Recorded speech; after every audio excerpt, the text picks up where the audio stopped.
Welcome to the Live Better, Explore More podcast. I'm Alan Maciel, and with me, I have the brain trust of the city of Petaluma here with me. I have the executive director of Petaluma People Services, Elece Hempel, and former city council member Dave King. We're going to talk about some light topics like housing. Welcome to the Live Better, Explore More podcast with your host, Alan Maciel. If you like what you hear, please hit like and subscribe. So let's get into it. Welcome. Mm-hmm. All right, let's talk about the process to get a project approved. We hear from developers, and of course that's one side of the equation, but the length of time that it takes for it to get through the process. In some cases, a project just isn't necessarily a good project. But generally speaking, if the zoning allows, it seems like it should be fairly simple, and that's probably naive. Process at that point, but it's not. So I'll start with you, Dave. Well, yeah, it's not simple. There's an application that's filed with the city typically, and there's a lot of steps for a housing developer to go through. And there's discussion between staff and communications about the project. Staff has some recommendations on most occasions. So there is a bit of a process internally. I think the simple way is there's an internal process, and then it goes to the public process, the planning commission, and then the city council if necessary. And it can take some time. The planning commissioner is appointed by the city council, and there's one council member and 6 commissioners, and they all will have their views about a particular project and some suggestions and tweaks that have to be done. Then it comes to the council, who may also have members that are interested in doing some tweaking. So it's going to take some time on a local project that isn't protected by state law from certain approval processes. And a lot of it is the battle between what a developer wants to build and what the city is looking to have built or altered in the project. So it does take some time, and I'm sure that it's frustrating for people who build and develop property. But it's not always a clear case of just it's time and the city staff and the city electeds and appointees are delaying things.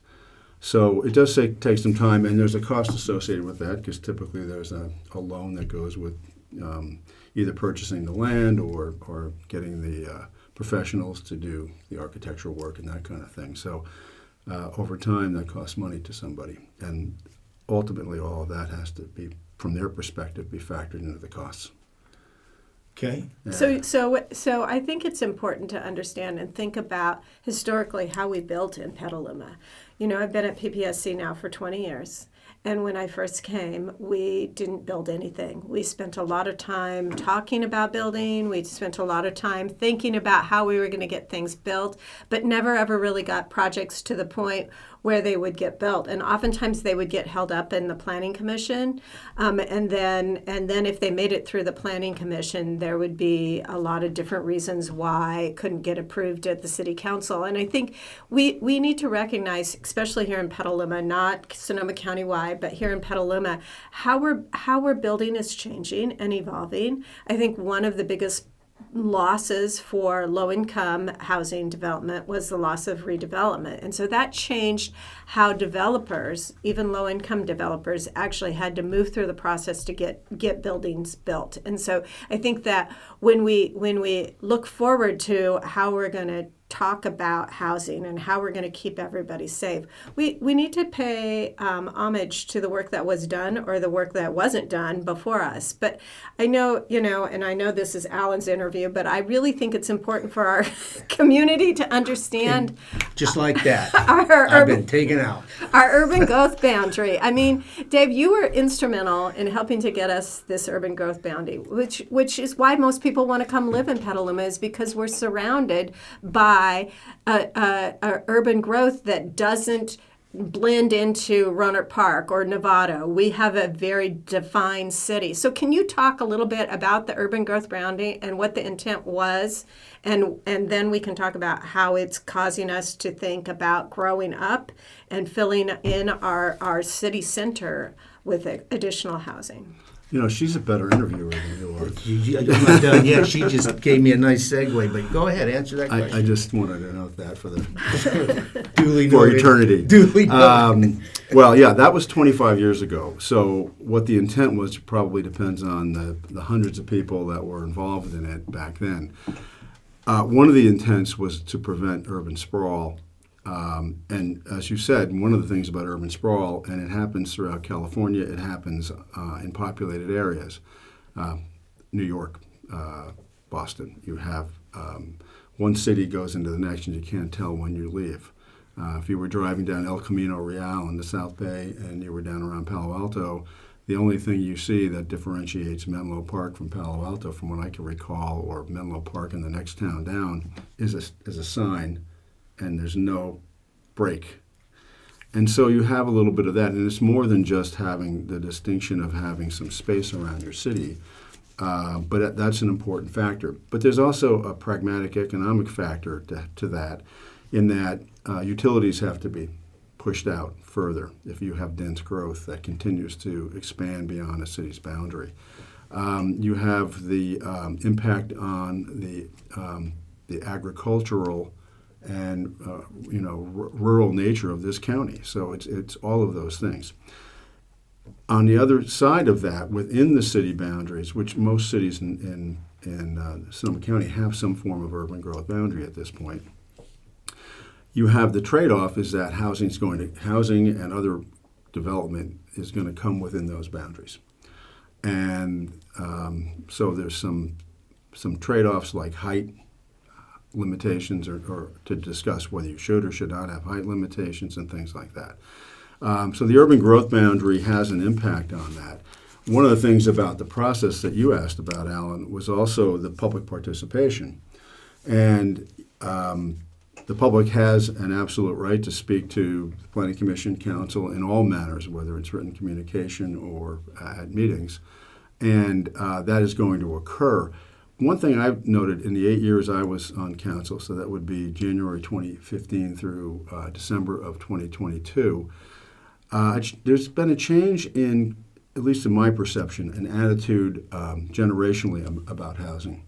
The younger generation, I mean, we're all, I think I can speak correctly, we're all in our 60s, at least one of the three of us is. And we have that generation, and a lot of us already have housing. Whether we rent or own, we're in a place, we're comfortably in Petaluma.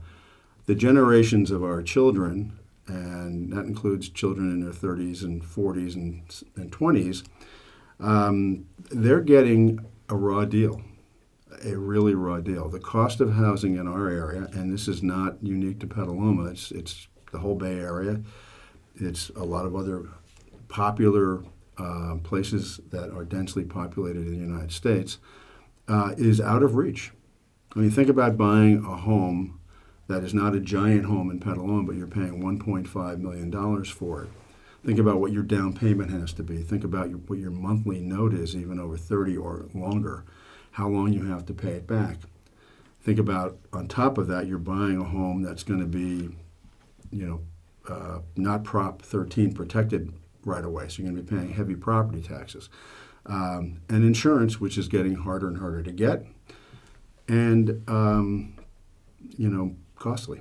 So we are effectively banning our children from living in the towns that they grew up in.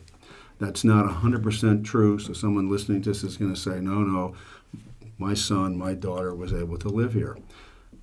But it's not to the same degree, and it is very restrictive. So I see a change in attitude among younger people, and when I use the phrase younger people, they're now middle-aged people in some respects, that we need to change how we go about this. And there's a lot of ways to attack that. We can talk about that through the podcast.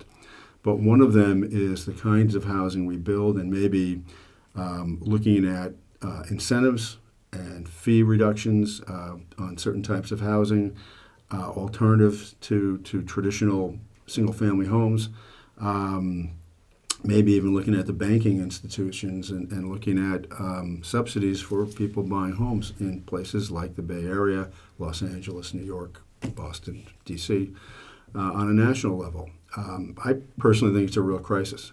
It hasn't hit home as of today, but it will. And I think that as policymakers, or in my case, ex-policymaker,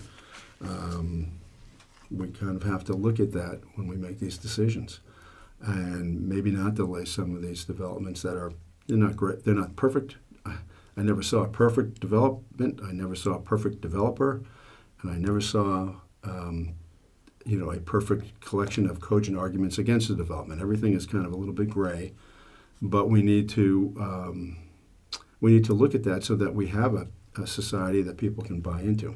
And if we don't have that, we have real problems. So you deal with the fair housing, but you provide rental assistance, okay? And so how does the pricing in our town affect that part that you deal with? So the rental market is really, really tight, and there's unintended consequences that happen with any kind of legislation. And Petaluma took a giant step forward in trying to legislate protection with tenants just recently, and where we're seeing the changes in that is that many of those moms and pops, the smaller landlords that have 2 or 3 or maybe even 4 units that they're renting out, maybe they bought a starter home and moved into another one, they were renting out the second one as a form of income, they're getting out of the housing market. And so yay, that's great, somebody can buy a house, but to Dave's point earlier, it's not the people that are tenants that are able to buy those houses. And so we're really struggling with that. In fact, one of our directors who makes a very good income at PPSC was renting here in Petaluma, and her house went up for sale, and so she's been forced to leave Petaluma. She just lives on the outskirts, but she had to find a rental property that was within her means, and so she's been forced out of our community. And I think we're starting to see those kinds of things unravel, and those are market rate tenants. And remember, we work with fair housing. All tenants, all landlords and all tenants. We're a different kind of animal. We're not like fair housing advocates that work in other cities. Our job under the charter that we have and the contract that we have with the city of Petaluma is to work with landlords and tenants. And so, in providing fair housing, our work with our landlords is really on education and helping them understand their bias, because they can't pick and choose really who's going to rent as long as somebody can pay that rent. And that may actually have this unintended consequence of pushing the rent up a little higher so that they are able to kind of pick and choose a little bit differently. And so we spend a lot of time training those landlords on their biases, on what it is and how it is to do the tenants, and then of course the lack of any kind of affordable rents in Petaluma and in Sonoma County. It's almost impossible to find rent under $2,000 in Petaluma, and I was just doing a rental application for somebody who's in low-income subsidized housing, and they needed rental assistance because they had COVID and weren't able to work, and they work a job where they don't get paid if they don't do their hours. And their rent on a Section 8 voucher, their portion of their rent is $900. And if you're making, that living wage, if you're making $21 an hour and you're only afforded to work 32 hours a week, all of a sudden you can't even afford what we have deemed affordable in our community, and you have a Section 8 voucher. And so housing stock is a big issue, and how we want to live. And we're starting to see a lot of these proposals for housing developments that are quite a bit smaller. The healthcare district, or Healthy Petaluma, we've changed our name, have sent out an RFP for somebody to build possible housing on the land across the street from the hospital. And the size of the units are so small, and some of them are for two or three members of a family living in a very, very small housing unit. So I think one of the things we have to think about when we're thinking about housing is, how are we going to live in the future? You know, how are we going to live? I mean, full disclosure, Alan's my partner. We live in a 4-bedroom house. We use 2 bedrooms. We don't use anything else in the house. Well, maybe the dog wanders in another room, but we're not using the house to the best capacity. And so, is there a way that we could find a place to live in Petaluma where we could downsize and live in a space that's comfortable for our size family, which is now just 2? Or are we going to have to continue to stay in our big house, because even if we sold it, we wouldn't be able to get into anything smaller, because that price equivalent is the same as our 4-bedroom house. So that gets back to what the housing need for the people, your clients, right? Uh-huh. And people that, for the younger people are similar, except how do we get there? If you build single family homes, it's hard to make those, this is just an opinion, the whole development is like moderate income or something along those lines. But if you do single family, it's hard to tell somebody who just spent 1.5 on the house right next door to where this new development's going that we're putting in homes at $850,000. That's going to cause some anxiety. And then we get apartments built. And that sounds like that'll help somewhere, and it will help somewhere. But with the rents being what they are, it kind of cuts out that group that's coming in. Condos look like they could be part of the answer. So I'm asking more, like you talked about the younger people. What type of housing do you see that you think could help?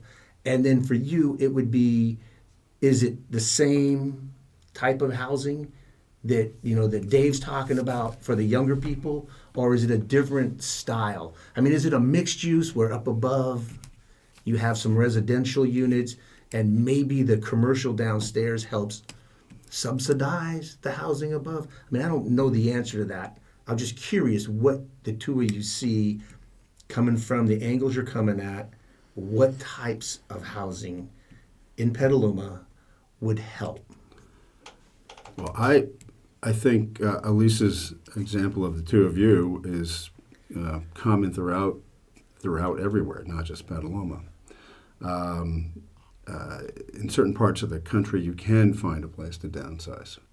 I don't think you can really find that many places here if you want to stay in Petaluma. And I think that's possibly true elsewhere. You mentioned condominiums.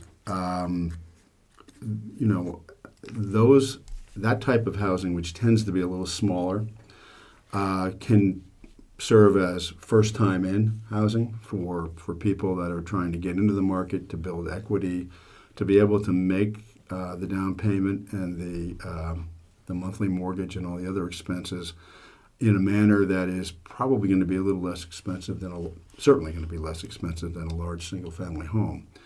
It also serves as a place for people who have lived in a home, raised their families, and now have more space than they need, and would like to find a place like that, but really have trouble finding one within the city. So those are the kinds of things. So I didn't see a whole lot of condo-type buildings being built coming through. Not every project comes through the city council over the course of my 8 years or anybody's stretch. Some of it ends at the planning commission. Some of it is done without even having to go much to the planning commission, depending on the size. But not a lot of condominium projects. So maybe some incentives to builders to do that. There are fees associated with building. They were recently waived for affordable housing, and by affordable housing in this context, it's affordable housing with a capital A, not market affordability. There's a difference, and with a capital A means subsidized by government. And that is hopefully going to help build more of the subsidize affordable housing in Petaluma or make it easier for the affordable housing builders to do that. One of the things that might. But for the market housing, there's similar incentives. Now, the trick is if you cut the fees, you have to have something on the back end so that the initial sale is not just flat out market rate, because then basically you're giving a windfall to a developer.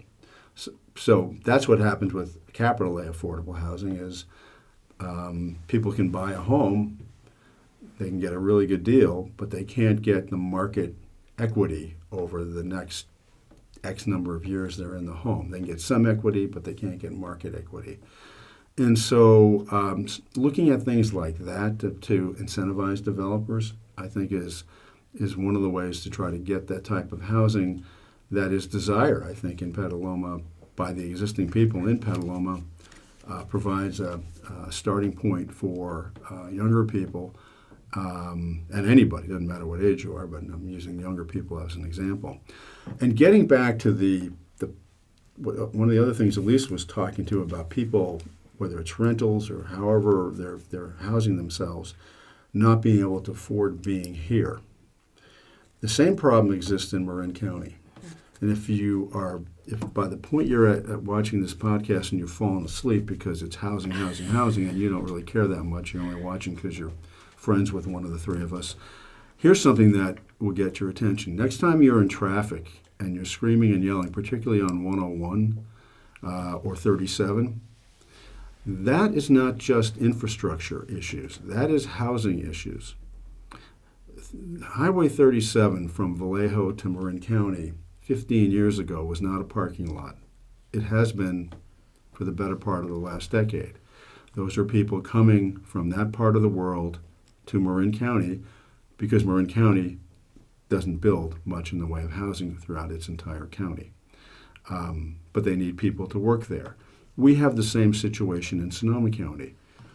Ask people that you see in stores around town that work minimum wage or near minimum wage jobs where they live. And there's a pretty good chance they're coming in from somewhere else.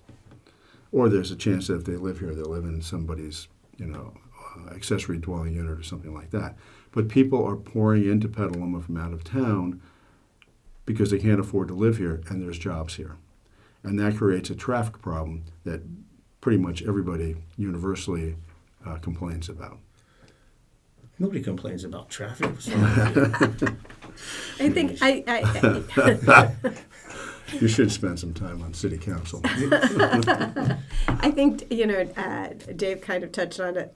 That also is the fact that it takes such a complicated funding mix now to build capital A affordable housing that fewer and fewer developers are doing that. There are a few. We have a new one that you approved when you were on our council that's opening up, and we're excited about the Mid-Penn project on Petaluma Boulevard North.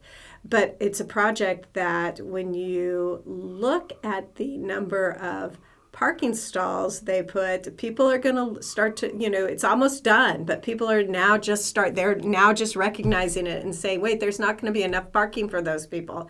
And so that parking issue and getting from point A to point B, if they can afford to get into the affordable housing here in Petaluma, are they working in Petaluma or are they driving to someplace else because that's where they have to work? And so it's a very complicated mix on how we live and how we support ourselves in our community. And then you throw in the mix the whole education complex, like where those kids are going to go to school. That they're probably closer to the Cinnabar school district, but Cinnabar doesn't have buses, and it's not a desirable school per se. They have a lot of families that are very low income. So where are you going to send those schools? So that just means that they're going to get in their car and take their kids to school then too. And so it's this huge network of it's like a Rubik's Cube. I often say it's like when you turn one thing, then three other things get out of line. And so it's never going to be perfect. But, I am part of Generation Housing and currently the president of Generation Housing. But when we started Gen H, one of the things that we really wanted to understand and really wanted to do is help our city staffs, the staffs in cities, have the ability to really understand the nuances of the projects. And so the work that we're doing at Generation Housing not only is looking at, is this project feasible, but it's looking at what is the impact that this project may have on the city. And we do a lot of research and a lot of evaluation that city staffs don't have time to do when they're talking about a possible development coming into a community. And it really is, I am no housing expert and I am no elected official on a city council, but I do know that our staff that support housing development in cities are so stretched, so thin that they can't even keep up with what the developers are asking them to do, let alone what the community then, once they learn a development, is happening. And so I often wonder, is there something else other than like what Generation Housing is doing, which is helping to produce a lot of the reports and the background information? Is there other things that elected officials, if you were sitting in that seat, what you would need to know as you were looking at and thinking about a development? Because I'm going to tell you, it's always the people that don't want it that show up, and always are the ones with the loudest voice. And so, Really? Yeah. Is that what happens? I never noticed that. It just makes me crazy because I'm always there as the neutral party. But at the same time, I think what can we do as people who understand that we need to create more housing because of all the things we talked about? What can we do to help support an elected official in helping to make that decision? Or how can we empower staff beyond what Generation Housing is doing? Well, I can only address the question of electeds. And I think the people I serve with, there's probably about a dozen over the even the shift.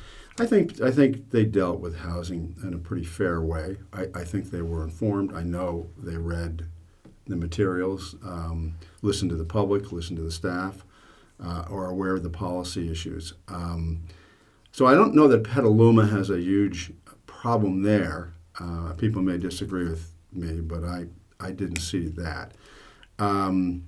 I think we've been talking about Petaluma as if it's an island nation and that's all we have to deal with. This is a problem throughout. I mean, the University of California at Berkeley wanted to build some student housing, and you think that they were about to invade Poland in 1939. I mean, it's insane to think about a major city, major mid-sized city like Berkeley, where people live, having a fight, and the city's primary employer, economic engine, the University of California, is having to fight to have a place for their students to live. So it's not uncommon. And I bet that anybody that is listening, that will listen to this from outside the area, will point to their own locations. I think one of the battles between the people who develop property, private property, and public officials is that you have the public officials, like I've just talked about. This is what's needed. This is what I think is needed, rightly or wrongly, but this is what I think. Other electeds have their own viewpoints, and it's very difficult to move a developer into an area where they can't make maximum profit, which is logical, but it really counters where public policy is, and that's kind of where the river meets the sea, and it's very it's a push, and they'll tell different council people different things. I mean, for years, the handful of developers I spoke with, about their projects, I'd ask them about going up, a story or two, and they would tell me no, they couldn't do it. Well, from what I understand, they're telling the opposite now, and it's kind of frustrating to hear that. When you say to them, your project could probably get through a little more smoothly if you factored these things in, and they look at you and say, well, it doesn't pencil out. And that's kind of the phrase that gets used, and it's very businessman oriented, but it also is frustrating because there's the policy need that we've talked about. And I do agree. Our staff, all staffs probably are a little bit overwhelmed, Right. particularly in the larger cities in this county and throughout the Bay Area. And you're right. The people that do show up, by and large, are there with a motivation to oppose, or at least alter, and that isn't going to change. These are people that are motivated to argue for their position. And the rest of the people in town are going to be watching Monday Night Football or reading a book or dealing with their kids or what have you. Yeah, kickoffs probably in about half hour. Exactly. This is not you're right. This is not a Petaluma only issue. But because it's such a it's all over. I've just tried to narrow it down to just talk about our community. But you're right. I don't think there's any one housing answer. I mean, I don't think you can, unless you find somebody who says, listen, how many affordable with a capital A homes do you need? And we're going to build them. And even then, there would be an uproar because the 5 people who hate everything will show up and yell. But so it's difficult. It's no matter how you look at this thing, it's difficult, regardless of staff, regardless of the electeds, regardless of the developers. People alone will make everything a little more difficult depending on their position and depending on what they think we need for this town or any given town. I mean, you make the point of Berkeley. It's like, how do you say no to student housing, right? Except I live next door to where they want to build it, right. And I may not want them there at 2 a.m. So even that, has its issues. All right, let's roll to something a little less stressful. The fairgrounds. Well, that's not stressful. And are we still talking housing? Because here's my thing, and I've tried to kind of stay out of the fairgrounds mix, but under the new laws or the new laws about the state being able to build housing wherever they want as long as it's owned by a city. And or managed by a state entity, we could, I believe, under the state bill, I don't know, is it 30 or one of those state bills that says the state can come in and build whatever they want, wherever they want on city-owned property, however they want it. We could end up with a huge housing development if we're not smart and strategic about what we want to do with that fairgrounds and have a plan in place so that we can say to the state, look, this is where we're going. And so, the naysayers are usually the ones that are also showing up to say they don't want any additional housing. They want to keep things the way they always are. And things are never going to stay the way they always are. I don't know. I mean, anybody who believes that things should never change is fooling themselves. Every morning when they get up, they're changing. So I just don't understand that thinking that goes around behind that. So that's my 2 cents. We just better be careful about what we ask for. That's why I don't ask her too many questions. So you're learning. That's why she's the better interviewer. That's why I'm all the way over here. That's exactly right. So yes, we are talking about housing, but for the fairgrounds, I mean, do you have an idea that you think, hey, this would conceptually, I think this would be a good use of the fairgrounds? Yeah, everybody has an idea. Everybody's got a plan. They have their own thoughts, and I have mine, which I will spare you. Because I think what's going to happen, when you have 55 acres that is now dead center in the middle of town, there's going to be a need for substantial public input as to what is going to be done with that property. And there's going to be a series of decisions, not one big fell swoop. I just happened to, I didn't know we were going to be talking about this. I happened to come across a text I had received 3 years ago. I'll spare you how I came across it, but it was something that was either posted on Nextdoor or on Facebook, so social media, that the city council, this is 3 years ago, 2.5 years ago, that the city council had already entered a contract with a developer to build housing on all 55 acres. It was factually off by a factor of 100%. And so you're going to have a lot of opinions on what to do with it. I think there's talk about having some of our public safety buildings move there. The logistics of doing all that, the cost of doing all that has to be evaluated and debated. There are environmental concerns with what's gone on at the fairgrounds. This is a property that the city has not had control over for over 70 plus years, 80 plus years. And so there are a lot of factors that are going to go into these decisions. This city council, the current one that will be in place for the next 2 years, and even the next one, may start to make some of those decisions. But I think that's going to continue throughout the decade. And it has to include a lot of public input. Not all public input is going to be performed, exactly as the person wants it. And to Elise's point about change, I think that's probably true in many places. People don't want, and that's true in Petaluma. If something comes into their neighborhood, they don't like it. They don't want anything to change. They want Petaluma to be exactly as it was when they moved here, or when they grew up here. And that's a good sentiment to have.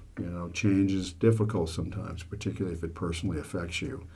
But things do change. I mean, that's just the way life is. Right. Relationships change. Where you are located in life physically change. You're not the same person you were when you were 16, right. 17 years old. When you're 26 or when you're 36 or beyond, things do change. And so I think that with the fairgrounds, things are going to change.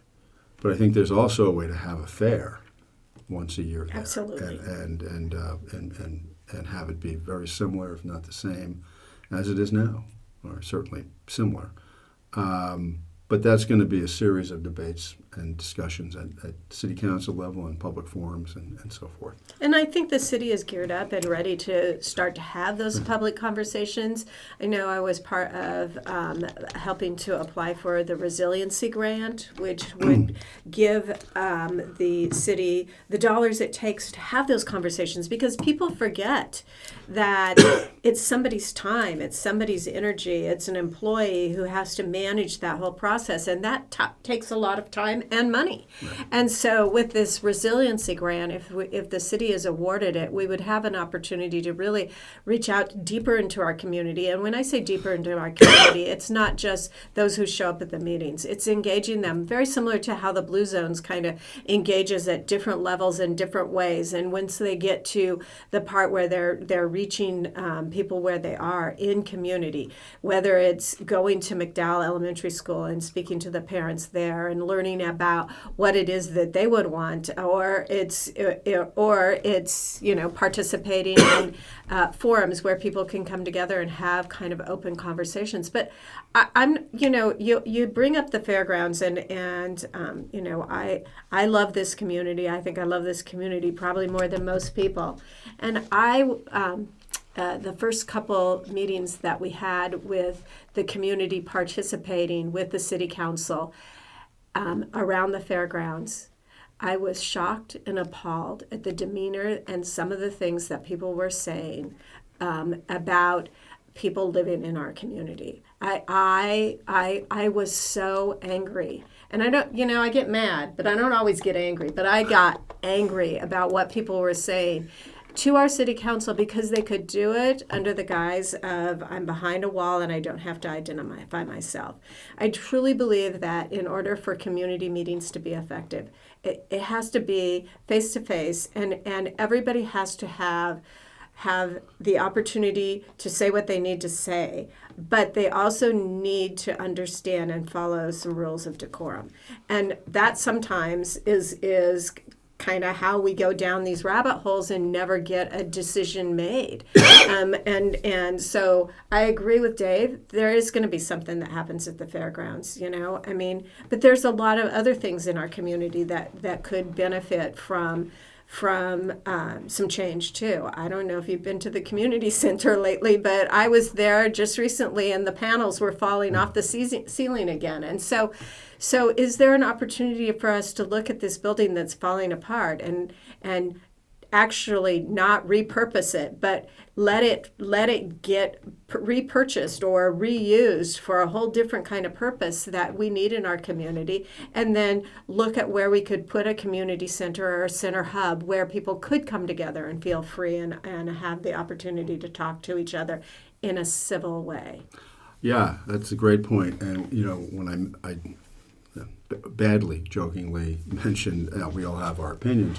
One of my views, one of my ideas, and it was just put out there, is that we do have something along the lines of a civic center, a more modern civic center located at the fairgrounds, which in turn would free up that property for some other use. I got plans for it. Good. Well, She was going with that the whole way through. But the good. Talk to somebody that can make a decision about that. Right. Everybody has an opinion of pretty much anything they want. And so that's not really the issue. I think the point was, if we have a community sit down and talk face to face, you can't hide behind the computer. You have to be able to and be civil about it. But this is the last question. Just opinion. How long do you think it'll take for there to be some actual change to the fairground, like a structure getting built or something, some type of, whether it's demolition in preparation, just how long do you think that would take? Well, demolition might be relatively sooner, within the next 5 to 7 years, give or take. It's a guess. Actual construction of something, that could be a decade. Mm-hmm. It was both frustrating and humorous when people would, post those types of things. Is first of all, the city has no control. You can't enter a deal with somebody when you've got a lessee on the property. The state government was on the property, and the complexity of this issue on a local level is going to be such that it is going to take some time and some communication. And to address Elise's point about hiding when we had Zoom meetings and hiding behind the walls, I think that it's interesting to see what people will say about other people when they have the luxury of typing, wherever they type there on their phone or wherever, and never ever ever consider saying that to the person's face. Mm-hmm. Right. Unless they were hidden behind the dais and couldn't react. And I think we need to move away from that as a society as a whole. If you can't talk to people you disagree with politically, that's even a deeper loss than the housing we talked about earlier, because if we can't do that, we are sinking, and we are sinking as a civil society in this country. When we can't agree on basic truths, that we have our own silo of information that we're receiving, and that's the only information we get. And your whole purpose is to counter the other person's argument instead of hearing what they're saying and trying to figure out why they are at that point or reaching that conclusion. It's something I don't know that we were ever there as a nation or as the human race, but it seemed to me that there was a lot more ability to do that 50 years ago when I was a younger person, and really even continuing into the 90s. And between cable news, social media, silos of information, I think we've kind of lost a little bit of that. And the fact that you can attack somebody without having to stand in front of them. Mm-hmm. Right. And to Dave's point, I just think it's really important, if there's an issue that you're interested in, getting the news from a friend is probably not the best way to get that news. The best way to get that news is to pay attention to what's happening in the community, to read information, to really understand, and not just read information that's from one source. City council meetings, I probably attend way too many city council meetings, and sometimes I actually am not on the agenda. But you can tune in and watch them. You can tune in and listen to them, and I will guarantee you will learn something you didn't know, because I do all the time. I learn something new. I get a different opinion. I'm able to get a wider lens. And that's not to say that during the height of COVID and I would have the city council meeting on my lap in bed and Alan would come up and say, "They're calling your name," while I was sound asleep. But Somebody had to. but I think